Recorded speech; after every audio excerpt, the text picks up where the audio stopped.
Dune Part 1 gave us our first look at the iconic sandworms of Arrakis, and Denis Villeneuve portrayed them as godly creatures that are both beautiful and monstrous in their final form, connecting to the very nature and central themes of the story. But if you've read Frank Herbert's novel, you'll know that Part 2 will give us an even bigger and better look at the sandworms, with them included in a very important moment surrounding the journey of Paul Atreides, and also in a final battle scene that in this adaptation could be one of the most epic scenes in modern science fiction if pulled off right. In this video, I'm going to be discussing how Denis Villeneuve and his team will go about adapting the sandworm scenes in Dune Part 2, alongside some details surrounding the filming of these moments that the production crew have talked about following the release of Part 1. There will be spoilers from the back part of the original novel, so I would recommend not watching this video if you are someone who hasn't fully read Frank Herbert's book yet, or if you don't want to know about big spoilers for Dune Part 2. But before I get into it, if you want to keep up to date on any of my content surrounding Dune Part 1, Part 2 and beyond,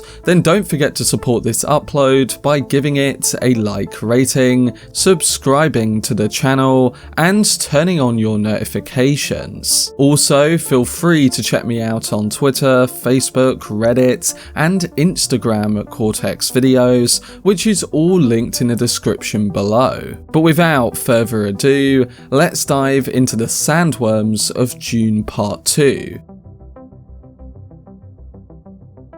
So the sandworms were arguably one of the most iconic pieces of imagery from Denis Villeneuve's first Dune film, and alongside the gradual reveals of how big the worms were, we also learnt about how they are aware to specific rhythmic sounds, leading them to that part of the Arrakis desert. The sandworms are both looked at as terrifying and godlike figures that in modern filmmaking harkens back to Steven Spielberg's approach in Jaws. During multiple moments of Dune, we further got a demonstration of how CGI should be used to capture a creature of this magnitude, and the production crew put the money and hard work into making every frame look tangible, even when considering what was unfolding in the frame. In a lot of modern blockbusters today, CGI is not just overused but misused, and that comes through less attention to lighting and creating flatter environments for the subjects appearing in frame. Denis and his designers put a lot of work into filming certain moments with sand screens on location, and then when it came to designing the visual textures of things like the sandworms, they spent weeks creating and rendering the motion of them. Designs that were based on real-world creatures and inspired by their movement to really give the audience a sense that this is an authentic figure lurking below the sands. It was exciting to slowly get the reveal of the sandworms,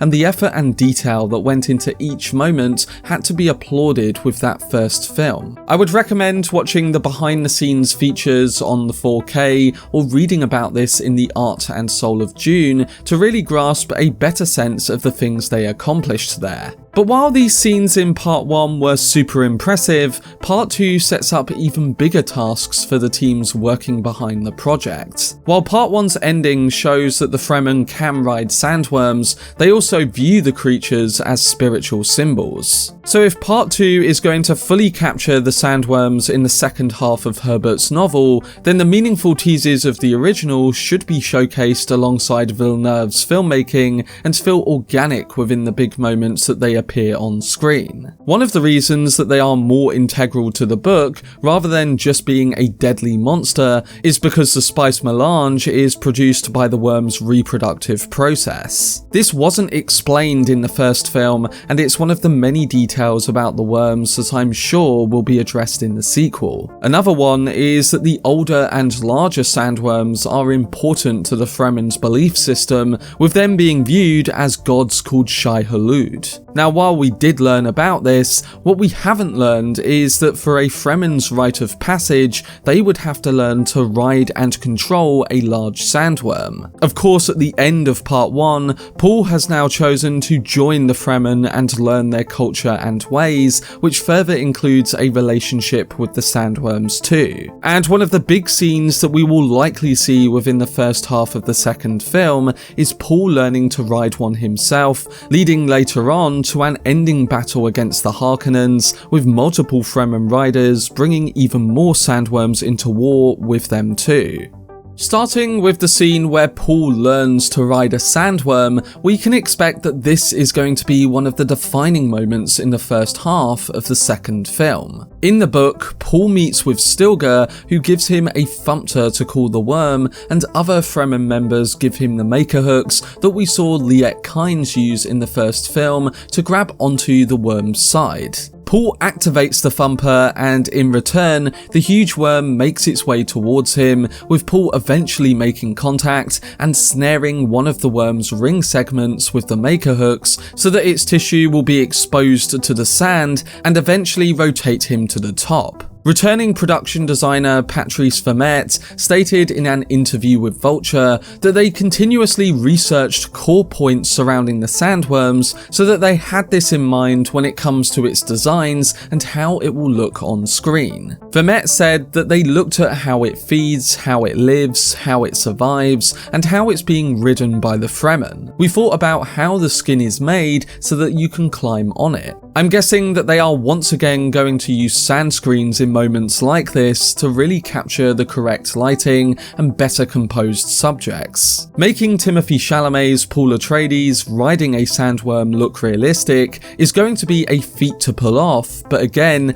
I think this comes in the focus on detail and putting the audience's attention on how this character manages to do this and what it means to the Fremen. And that brings me to my next point. They've got to primarily show how this moment affects both Paul and the Fremen as a whole, how the Fremen now see him as a potential candidate to take over from Stilgar, and then how this moment impacts what follows, with Paul trying to unite the natives rather than excel in their methods of hardship and killing. Of course, the end of the book and beyond this moment is the complete reverse, but in showing how Paul gains his following and how this big moment in riding a sandworm advances that perception, Villeneuve can really bring answers to part 1's questions in satisfying ways. From a thematic and storytelling perspective, the dream that Kynes offered the Fremen of a lush green paradise was the aim that unified them. But replacing this ideal is the dream of Paul Atreides as a saviour. Contrasting that with Paul's dreams, which suggested that the universe will be thrown into a bloody jihad in result of his eventual building of warriors that require a cause,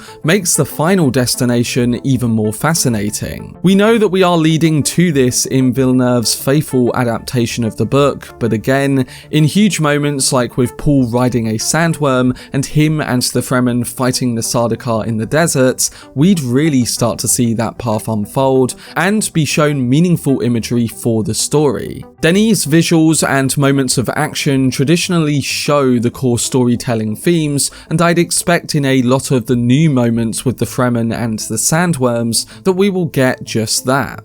And coming to the final battle, this is going to be another moment that truly gives the action purpose. Denis Villeneuve said in an interview that he thinks that this will be one of the most difficult sequences to shoot. He said it involves sandworms and it's truly going to be one of the beautiful challenges of my life. And I know that if I do it right, that will be the scene. Of course, by the time the battle comes, the Fremen have gone from looking up at these creatures as godlike symbols to riding many of them at once into a war with the Harkonnens. I think Villeneuve is going to show the destruction from Paul and the Fremen side with the Sandworms and capture the potential of that jihad Paul envisioned in a fully realised way. All in one journey, we would have the destructive yet symbolic portrayal of the worms, and this is something that the director has always done strongly from a visual perspective. Typically, Villeneuve shows beauty and meaning in shots with heavy VFX and even action, making us feel something something with the scale he presents on screen. Whether it be the presence in the exterior and interior shots of the ships in Arrival,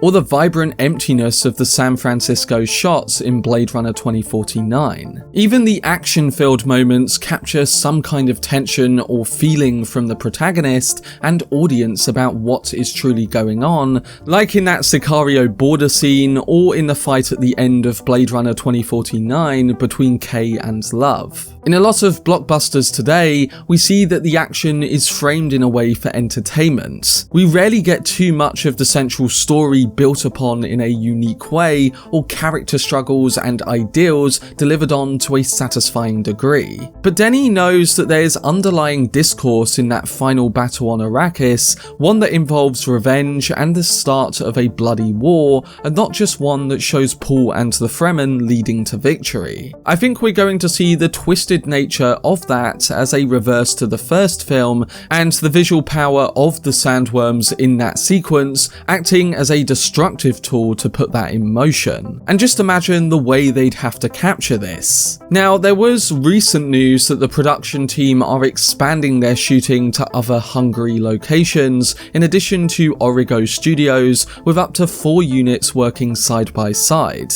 On screen is one of the stages being used, and it does make me think that this could be for that battle, because they are going to need to do a bit of work in studio to pull something off as big as this. We know that Denis will go the extra mile to capture these Sandworm scenes on location when it comes to the background of the shots, but composing images of Paul and the Fremen riding them is something that leads to more studio work too. Again, this will likely look great with the combination of sand screens.